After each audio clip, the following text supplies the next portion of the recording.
आजचा दिवस तुम्ही नवीन वर्षाचा पहिला दिवस गडचिरोलीत येऊन इथल्या लोकांना काही विकास कामांच्या भेटी देत आहात.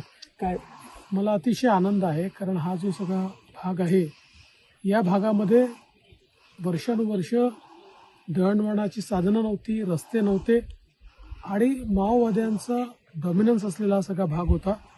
आपल्या पोलिसांनी अतिशय चांगलं काम करत त्यांचा डॉमिनन्स संपवला आहे आणि आपल्या सगळ्या विभागांनी या ठिकाणी प्रशासनाने चांगलं काम केलं आहे.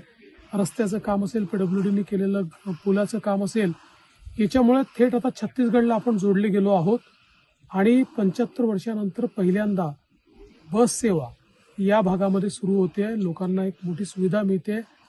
आता आपण बघितलं असेल की कोणीही या ठिकाणी आता नक्षलवाद्यांना किंवा माओवाद्यांना नवीन भरती मिळत नाही. त्यांचे जे मोठे केडर आहेत तेही आत्मसमर्पण करतायत.